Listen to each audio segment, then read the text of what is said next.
My name's Greg Scott. I am a portfolio sales director for RX US. I've been at RX for 6 years and I work on a variety of shows in the US market on the business-to-business side.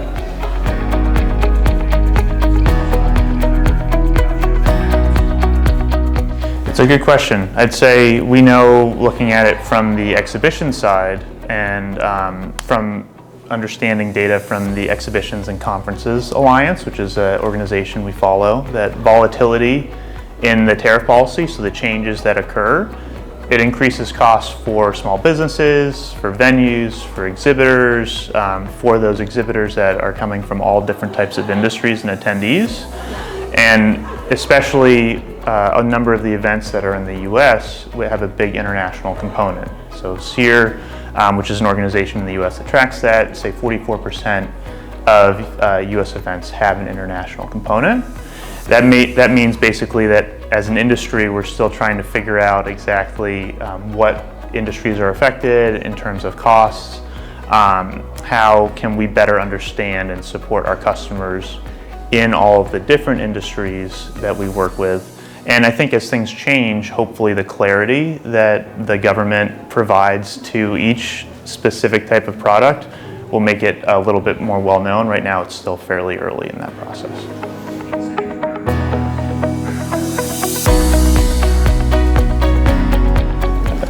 We definitely have seen some customers express more reluctance to come to events, so deciding or taking longer to decide to attend or not attend.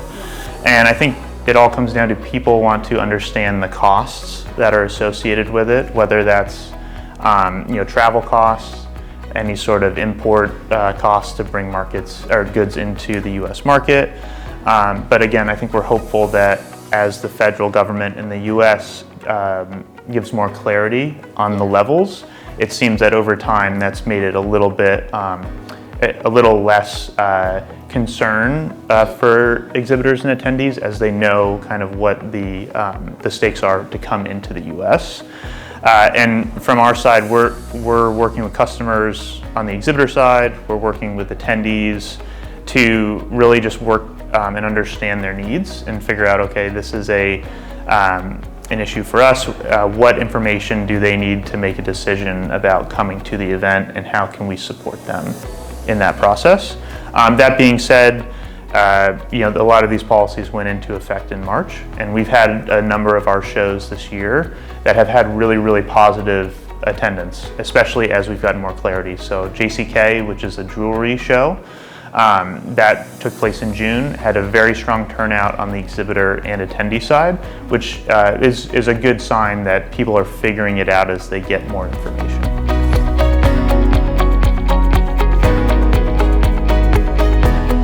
I think the big one, especially top of mind for our company at RX, and you can see it here in some of the presentations, but in the US as well, is sustainability.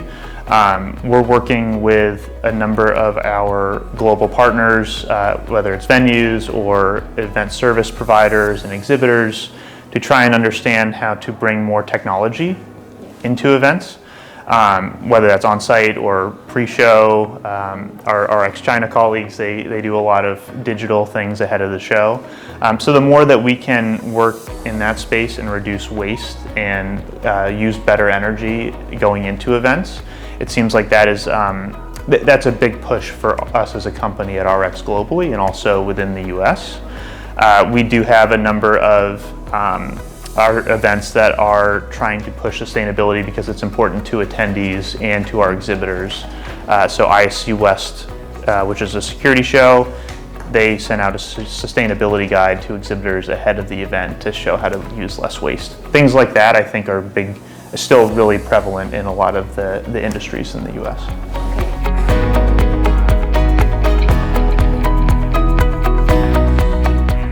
It comes down, I think, to a few key things. One being really knowledgeable and diligent about planning how to enter the US. So, for example, understanding where the tariffs are at the moment that they're trying to enter the US market. Important to understand what is shifting.